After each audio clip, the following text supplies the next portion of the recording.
What's up, my healthcare enthusiasts? I hope all is well. Welcome back to Absolute Knowledge with Samson Trimble. I am supported by Absolute Home Care, and we want to welcome you back to Absolute Knowledge, where we're going to give the information that some of you may need in order to work in the healthcare field. So we're definitely going to work on that. So today's episode, we'll be talking about 8 tips to deal with difficult patients. Again, that's 8 tips to deal with difficult patients.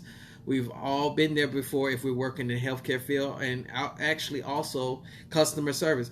Mostly any place you go where you're working with people, you're going to deal with some difficulties with some patients, customers. It's all a part of the same genre. Excuse me. So today we're going to talk about that. Also, before we talk about anything that is dealing with today's topic, I'm going to tell you that we have a new news alert where Mondays at 9 p.m. will be the new video drop time on YouTube. If it's not there by 9 p.m., at least by 10 p.m. it will be there if it's a live, because sometimes a live may go longer than expected. Hello, everyone. So we're definitely going to just I'm definitely going to try to make sure I can get the video posted as soon as possible, no later than 9 p.m. being at the earliest time. So definitely look out for that. And again, it's going to be on Mondays at 9 p.m. No longer will I be posting videos on Sundays. Sundays is it seemed like a good day when I first started, once I did the first video, but when I was not able to commit to the second video, which was supposed to come out on Sunday, yesterday, I committed myself to Monday. So Mondays are our new commitment for dropping videos on on YouTube or posting on Facebook or Instagram. So please look out for that, because we want to make sure you get all the information that you need in order to help you be more knowledgeable about your health or others' health. So that was just that. So we're going to go ahead and we're going to get into the topic that we have for today. Again, it's 8 tips to deal with difficult patients. So I do work in the healthcare field. No, I am not a doctor, but I do work in the healthcare field as a patient care tech, also as a site tech. Also, I have worked in the ED, burn unit, ICU, outpatient, inpatient, wherever you may think. I've worked it 9 times out of 10. So now I'm going to give you some tips on how I deal with difficult patients. Some of these tips may remind you of other people's tips, because really when you're dealing with somebody who's being difficult, some tips that we use are almost the exact same, because you want to de-escalate the situation, if you know what I mean. Like, woo, calm down. Okay, because all the time you may feel as if you're right, but sometimes you're not right. And sometimes you may be right, but at that time, right and wrong is not in that category of helping that person. So you want to help that person, and you want to make that person, if they start up here, you want to bring them back down to your level, and you want to be able to talk to them and have them to be okay when they're leaving out, so you won't have to escalate the situation. Because many times in the hospital, I work in hospitals, nursing home, inpatient, outpatient facilities, no matter what you do, you do not want to have to bring in help in order to escort somebody out, because it does affect business as well. You might not think so, but eventually it does affect your business. So we got to pay attention to that, because we are a part of the business, no matter how we want to put it. So how we act is a result in how somebody else will see that business. We are a part of a business, regardless if you want to believe it or not. So come on, be a part of that business. I didn't even ask how you all were doing. So hope everybody's doing well. It's a Monday. It's a started off to a week, and so far my Monday has went well. Started school this semester again, so classes have started again, and I've been tired. I look tired, and you see I keep wearing this hat because I ain't doing nothing to that head. So I'm just keep going. Okay, so enough babbling. Let's get to the points. Okay. So 8 tips to deal with difficult patients, and as well, I told you you can do this. You can use these tips in customer service any other place. So 1, emphasize with that patient. Excuse me. Did I say Oh, yes. You may catch me at some illiterate points, but trust me, it's a mistake. So empathize with empathize. Goodness, oh my gosh, do you see? Empathize with the patient. So you want to make sure you empathize with the patient, because empathizing with that patient can show them that you're trying to understand, or you do understand. So let's take that time to empathize with the patient. So 3 types of empathy. A lot of people may not know there are 3 types of empathy, because we don't use them, because we use them interchangeably, or sometimes we use them congruently together. So empathize has 3 types, and I'm going to let you know what those are. Cognitive empathy is when you place yourself in somebody else's shoes. Like your mom used to be like, stop talking about that girl. Why? She do wear ugly shoes. What about you put yourself in her shoes? You don't know what she's going through. Of course, we hear that all the time. Or we may be out somewhere and somebody is showing out, and we may be like, oh, that is just, uncalled for. Ugh, I can't believe they let her come out like that. But if you put yourself in the place of that person, not going off of what you already have, but just literally putting yourself in the place of that person and seeing how they feel and what is causing them to feel that way. Because a lot of times we don't think what's causing nobody to feel that way. We get extremely upset and we get extremely impatient with people super fast. And sometimes we need to take that time to have some cognitive empathy. That means placing yourself in their shoes. So our second empathy is emotional empathy. So emotional empathy is like when you literally feel what the other person is, the other person's emotion. Have you ever sat down and talked to somebody and was like, they were telling you like, and my dad dog passed away, and we had that dog for like 19 years, and you were like, 19 years? Oh my gosh, like I've only had my dog for 8 years, and I mean, I wouldn't know what to do if I lost him. So 19 years, I feel so sad for you. That's that emotional empathy. And it's not hard to have emotional empathy. You definitely, if you're not a person if you're a person that's emotionally detached, that emotional empathy comes from just trying to understand and taking something that you already have and placing it in the spot where that person said either they lost it or they couldn't find it or haven't spoken to that person in a while. Definitely think of it that way. Oh, we're going to put some highs on there. Think of it that way. So that's literally your emotional empathy. You literally you literally feel the other person's emotions.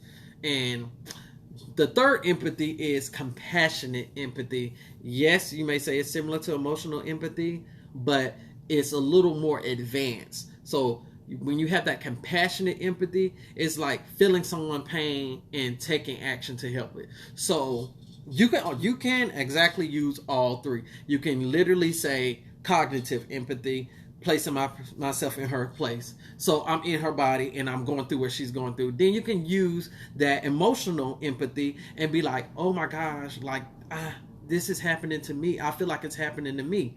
Then you can go on from there and you can feel it, and some people may tear up. I mean, it is what you want to do. I ain't tearing up for nobody yet. Now, I don't think so at that time. I mean, unless it's real deep. Like, ooh, goodness.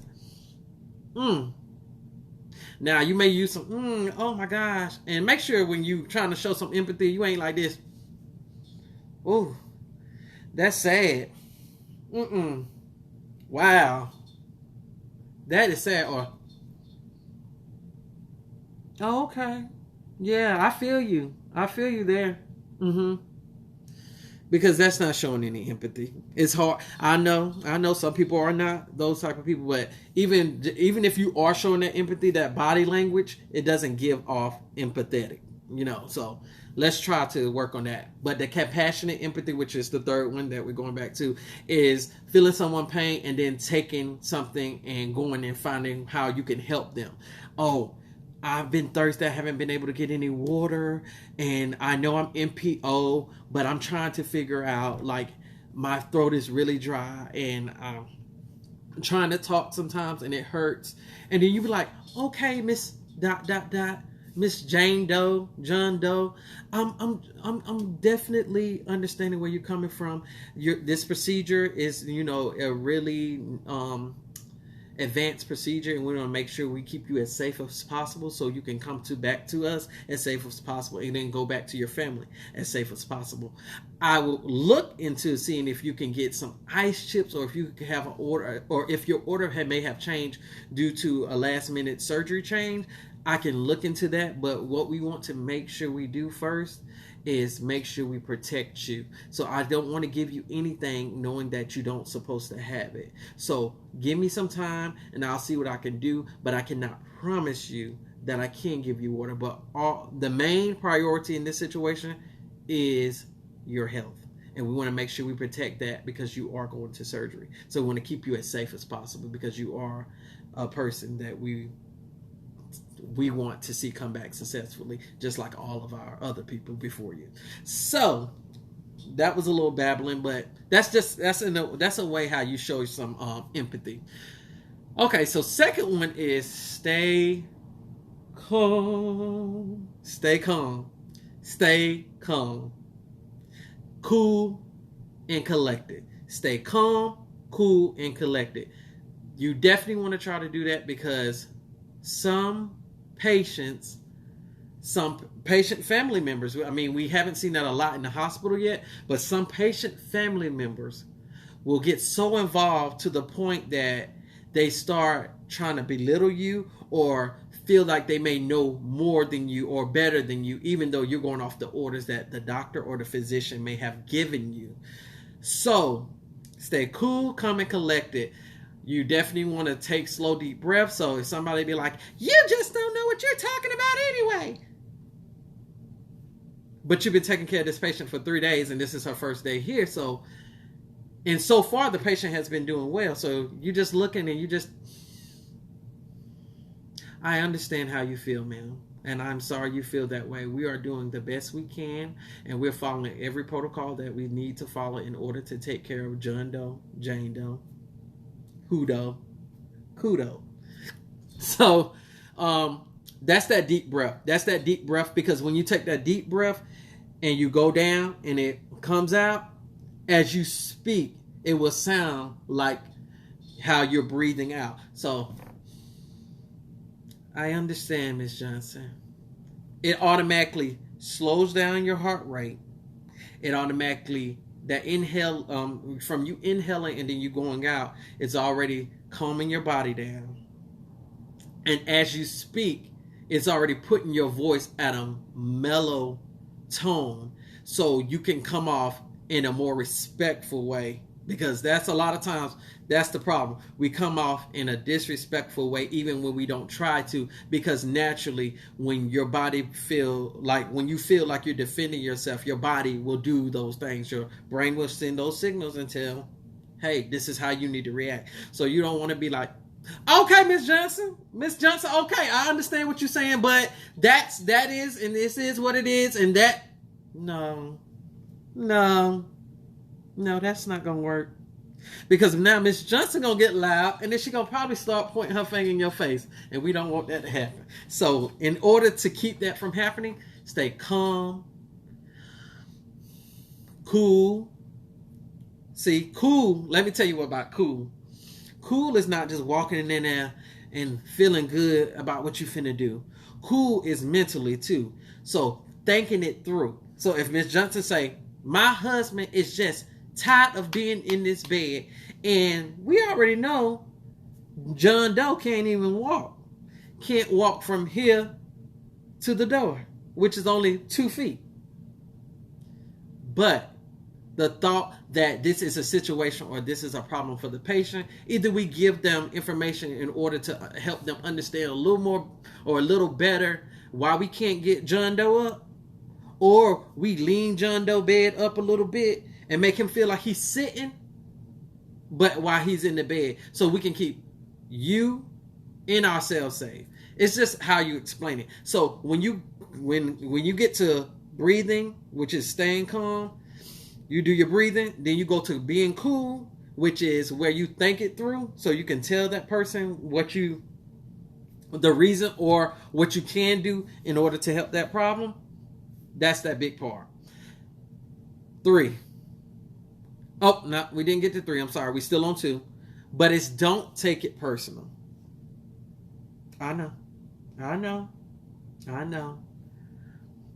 When Miss Jane Doe tell you to shut up because you don't understand how she feels, woo, I know. Miss Jane Doe, you shut up too. No, we can't do that. Jane Doe say shut up. You say shut up. She say you shut up. You say you shut up. You getting the same thing. You getting the exact same thing. So that's not going to work. So you don't take it personal. And how to not take it personal, I know some people may have been there or been disrespected to the point that they have taken it personal. But again, you are in a business and you are the professional, regardless of how that person may feel or how that person may be. Now, I'm not saying it won't ever happen where you may get out of your professional aura in order to deal with a situation, but this should not be something that is continuous, because then it becomes the problem.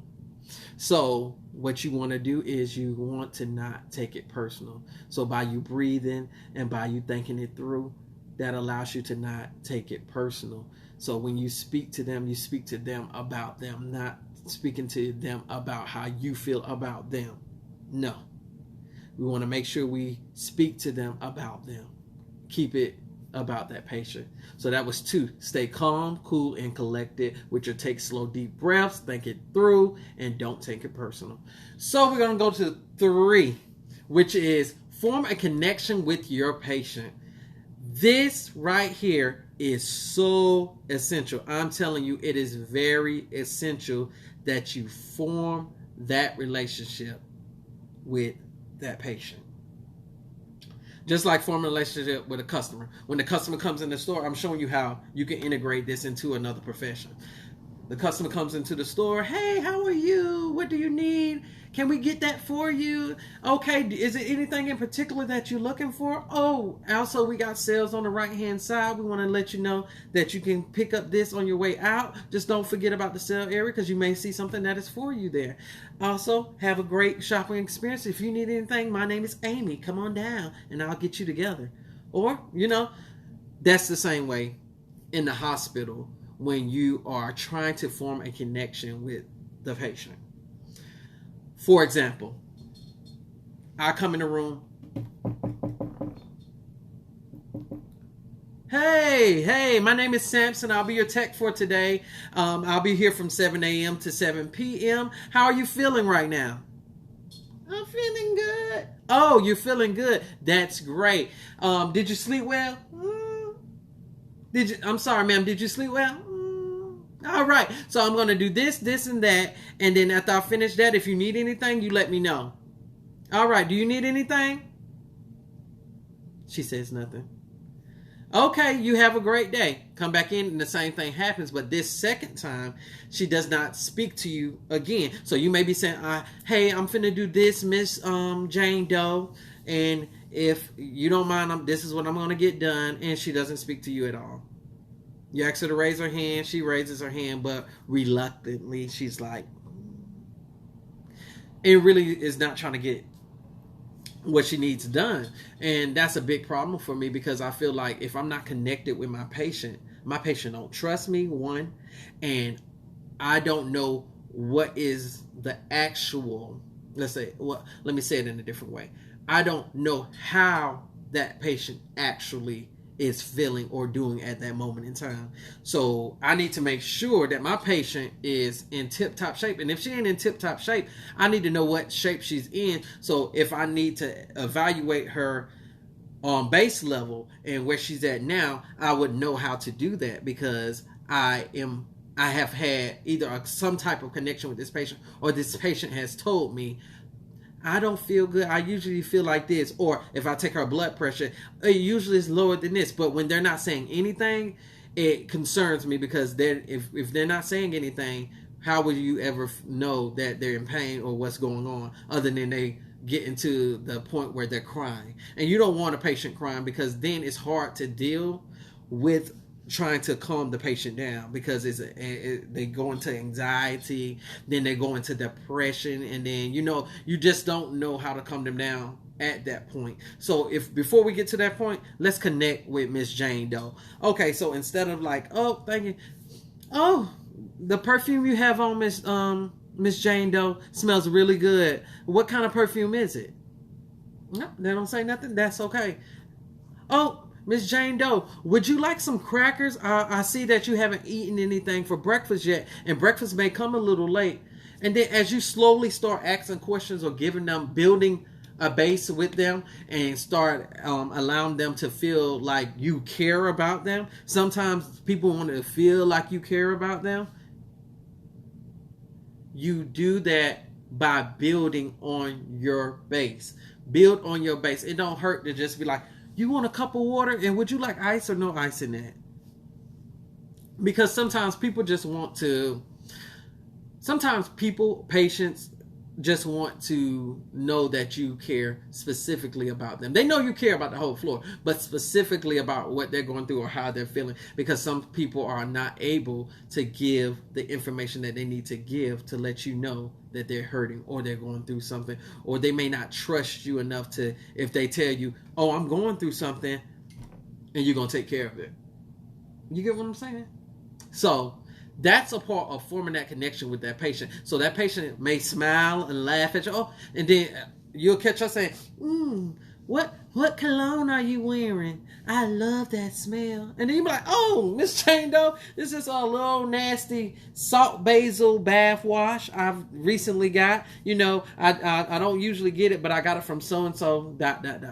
That's how you form that connection. Because now that patient is getting to know you, and they feel like you're getting to know them, other than their name and their birthday, which we ask them all the time. So you want to gain that connection with that patient. Please try to gain a connection in any way you can, even with the most difficult patient that a lot of people kind of be like, ooh, why do I have her again the second time today? You have to build that connection. And when you work on building a connection, I say it's like evolving. It's evolving on who that patient is. So if you know this patient is a loud person, evolving with her is like, oh, did you watch this episode of this TV show? If you know this person is probably a reader, you can be like, oh my goodness, who's the author for this book? I've seen it multiple times. And sometimes, I'm not gonna lie to you all, sometimes I may not have no clue what that book is about, but I'm gonna give them the essence to know that I care enough to ask them. I care enough to ask them, and that doesn't hurt. So we have to be definitely aware of that connection that needs to be made, because then when what they say, ish hit the fan, when ish hits the fan, then you have already built that connection with that patient. So 9 times out of 10, when that patient is in distress, they're going to ask for you. Even if you're not even the person that is in the scope of practice that they need at that current time during their distress call, you're going to be the person that they trust to find that person during that distress call. So build that connection. A lot of times, most of the time, 9 times out of 10, I know I use 9 times out of 10 a lot, because that's how it ain't. I just heard a lot of old people say it, so now I'm saying it because I'm older. 9 times out of 10, that patient will essentially think that you will make it happen for them. And even if you're not able to make it happen, they have gained enough trust in you that they understand that you could not get it done. So even when you're late, or you supposed to gave them something at a certain time, like, oh, she wanted this pill at a certain time, I'm sorry, Miss Jane Doe, I wasn't able to get to it in time for your pill. Oh, no, it's no problem. I understand y'all busy, baby. Boom. You gain that trust. So again, I'm going to recite that. That is form a connection with your patient.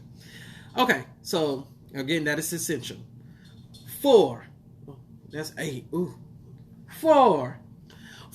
Never, never, ever argue with the patient.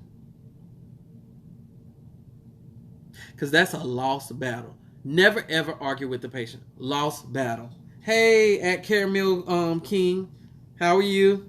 Hope your day is going well.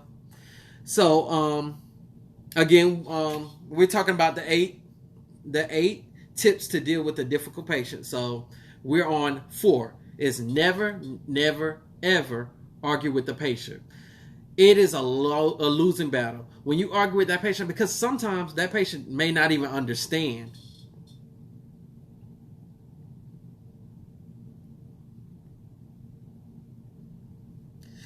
Sometimes that patient might not even understand.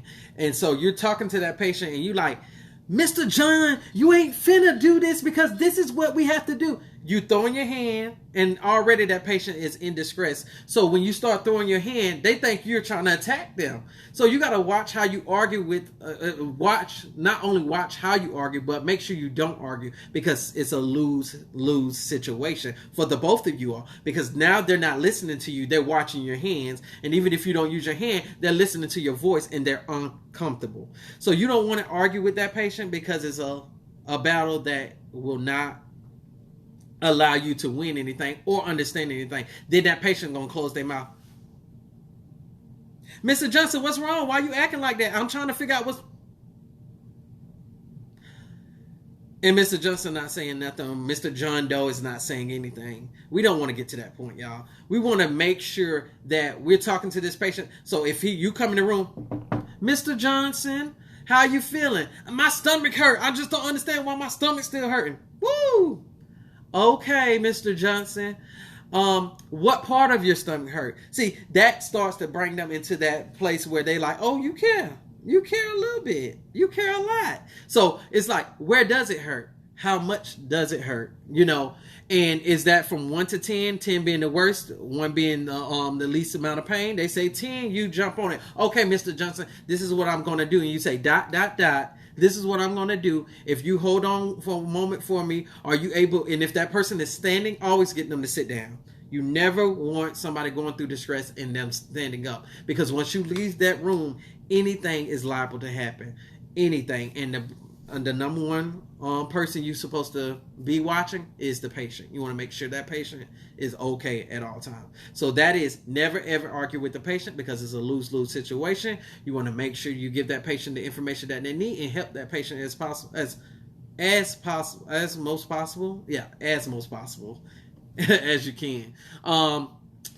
Now we want to go to set boundaries and stand your ground. That is number 5. Set boundaries and stand your grounds. No matter who the patient is or what the patient is going through, if you set a precedence of, this is the time that you're going to get this medicine, this is the time that I'm going to be able to do this, that allows the person to stick to that time. But then when you get close to that time or around that time, if you have forgotten, they can remind you, hey, I'm just calling because you said, excuse me, sorry you all, I'm just calling because you said I was going to get this med at this time. Oh, yeah, Mr. John Doe, I did supposed to get you that medicine at that time, and I'm going to be right with you. I apologize for the lateness, but I'm going to get it right to you. Thank you so much for giving me a call. And it don't hurt just to say thank you so much for giving me a call, because that makes them feel like you're not upset that they called you, but instead you are glad that they called you in order to keep them on track. But that happens vice versa. So if you tell Mr. John Doe he can't get this until 9 o'clock, and it's not he's not in distress, or it's not showing that he needs this immediately, or this can be changed immediately because of the need is urgent, stick to it. Because sometimes a patient will push you to the point that you'll be like, I'm just going to go get it. No, you don't want to do that, because then you have already started a cycle. They're going to say, oh, you already gave it to me early the last time. You can give it to me early this time. I mean, are they wrong? I don't think so. But as well as when you leave and that next person comes to take care of that patient, they're going to say, oh, nurse so-and-so already gave it to me earlier the last time. And see, you did not set your boundaries and you did not stick to your boundaries. So now, not only have you put yourself in a situation where this patient is going to ask you for something out of the time frame that they're supposed to get it, they're going to use your name in tempting somebody else to do the exact same thing that you did for them. So that means set your boundary. You want to stick to how you initially said it was going to be done. And then from there, you want to schedule things with that patient the first time. So when you first go in that room and you see that that patient may be a difficult patient or maybe a frequent flyer, you want to already state, hey, I know you've had some problems with this med being given at this time. I know you had some problems with you being able to get a bath at this time. So what we're going to do is we're going to I'm going to give you the times that you're supposed to get each one of these meds. I'm also going to put it on the board. That's a new thing that they do in the hospitals, but I don't know if they're doing that at every hospital. But they're going to say, hey, I'm going to put it on the board so they can follow. So it's no mistake in what time. So if I put it on the board and I check it off every time I give it, then that person knows if I give a bath at this time, I'm saying I'm giving a bath at 12 o'clock and I get there at 12:10, he's already probably called me 9 times out of 10. If not, then you come in at 12:10, hey, thank you for being patient and we can go and get your bath done now. Sometimes when you go in there and you say, oh, I'm so sorry that I didn't get here on time, it automatically makes the patient think, oh, you forgot about me. No. So I tend to do sometimes is say, thank you for your patience. Not really much saying sorry all the time because it makes it kind of feels like you're doing something wrong. But they know you have other patients. So sometimes you got to say, thanks for your patience because they had patience to wait or not call you. Or even if they did call you, thank you for your patience. That's all it takes. Thank you for your patience. Because sorry sometimes make them think, oh, you did something wrong. And that can be wrong in their head, maybe different what you think you did wrong. So just be like, sorry, thank you for your, don't say sorry, excuse me. Say thank you for your patience, so-and-so. So that's setting the boundaries. That's very essential as well. You want to do that. 6. So we're almost to 8. 6. Keep stress minimized between you and the patient.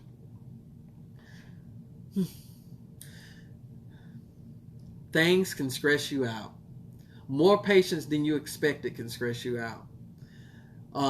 Having multiple distress calls with different patients at the same time can stress you out. So you have to understand that when you are stressed, you have to take that time, take that moment. If that means 5 seconds in the break room, just be like, or say any rhythm or rhyme that you got, or, clap. If you want to clap it out. But you definitely need to take some time when you get to that point where you feel like you are stressed out because it can happen in the healthcare field.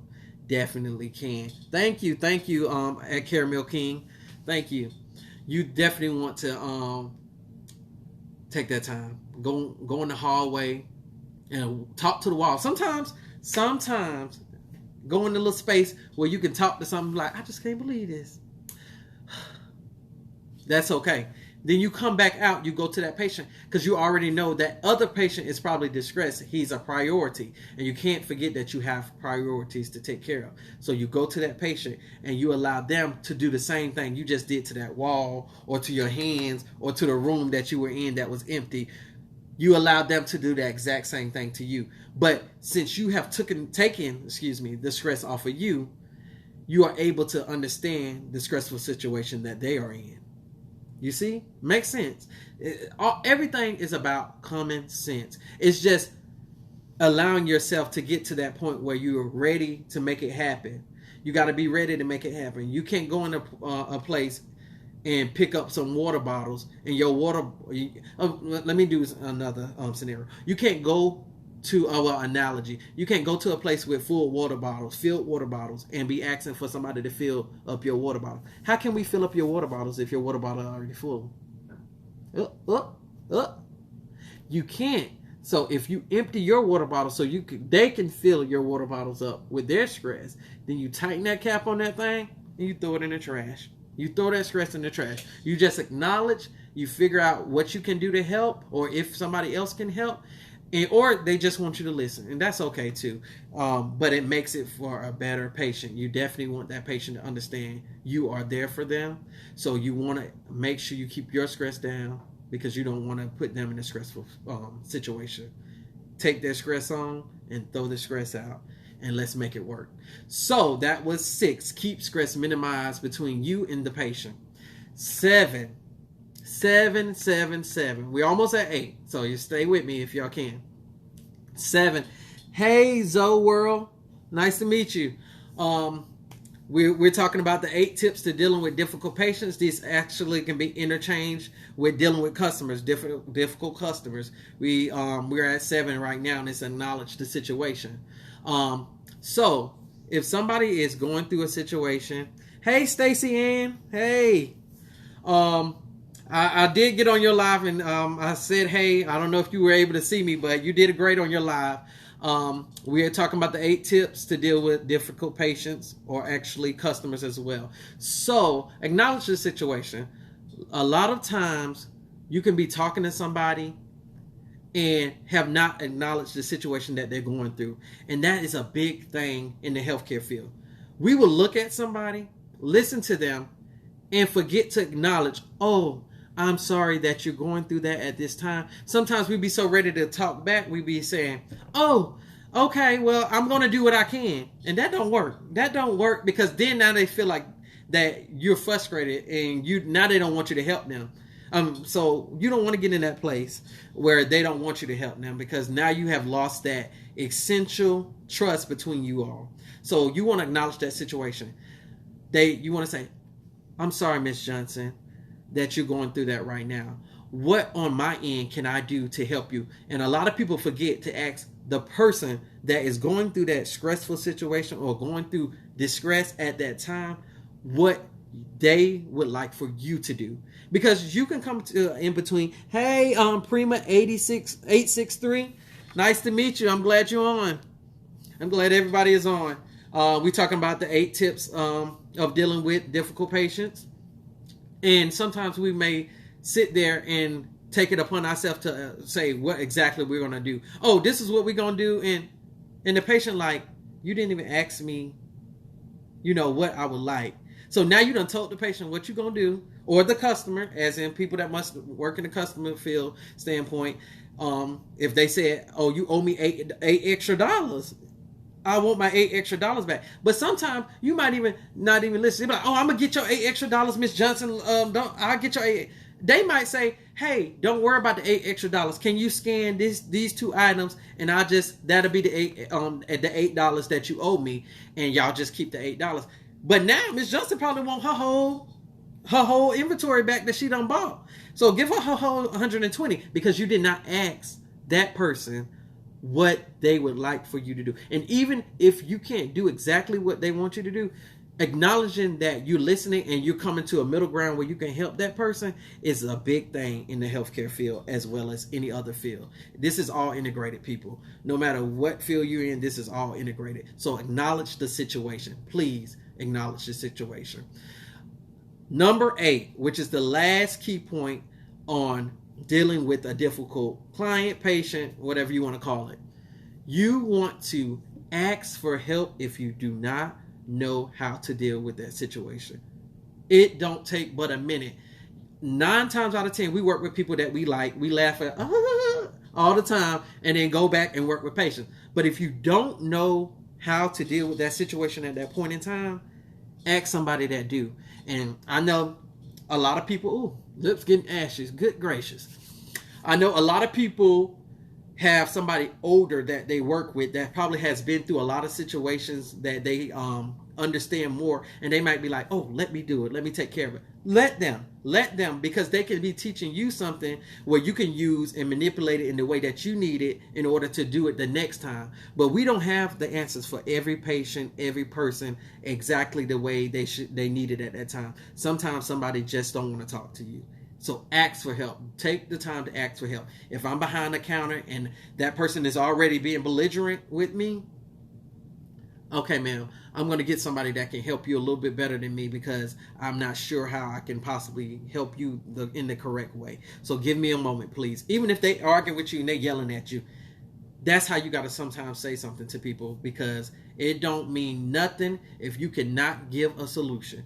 All your talking doesn't mean nothing if you cannot give a solution. And what people want nowadays are solutions, and you to acknowledge and understand where they're coming from, especially when the whole situation that we had last year going into the beginning of this year.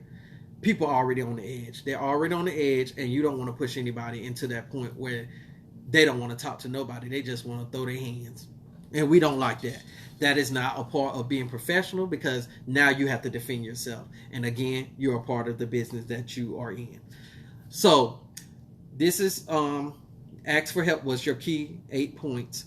So you want to make sure you acknowledge if the patient is combative. Do not engage or enter their personal space. Stay out of the range and call security or initiate the facility response protocol. This is a must. If your patient, your customer, your family member is in a point of distress and anger and belligerentness, being belligerent, you do not want to be in that personal space. Do not. I know I know we are in the healthcare field, and our biggest thing is always wanting to de-escalate and jump in and stop something. Don't get in a space where somebody is aggressive and being aggressive towards other people, because then you get in a place where you may be hit, assaulted, grabbed, by mistake. And these places where you done jumped yourself into, where you had protocols, makes you liable. Anytime it gets from a point where you are not able to control that patient, move out of this space. Stay in the hallway. Look in the room. You can still see that patient from inside of that room with that door open. They slam the door, you open it back up slowly. But you do not stay in the way of a patient that is being abusive or belligerent. Do not. Make sure you protect yourself, because at the end of the day, we do have people that we have to go back home to, and we do have lives that we have to live outside of our job. So you want to make sure at all costs you protect yourself at all costs, because we're here to help, we're here to heal, we're here to save, but we are not here to be hurt. And you when you're hurt, you can't help anybody else because you're hurt. So again, we definitely want to remind you, these are the 8 tips of dealing with difficult patients. You can add stuff to it, you can take away from it, but I just want you to know, I'm glad for you coming on to my second episode. Again, I want you all to remember, this will now be uploaded between 9 and 10 on YouTube. Any episode that I do will be uploaded between 9 and 10 on YouTube. Any live I do will be uploaded between 9 and 10 on YouTube, as well as on any other platform that I have.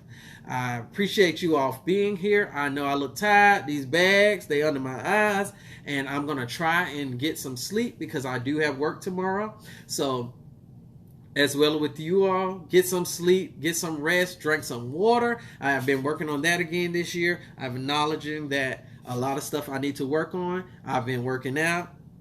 Oh, don't want to blind you, but you want to definitely take time for yourself. And when you're dealing with your patient, you want to make sure it's as smooth as it can be. Thank you all for tuning in. You all have a great day. And until next time, Absolute Knowledge will be back with you next week.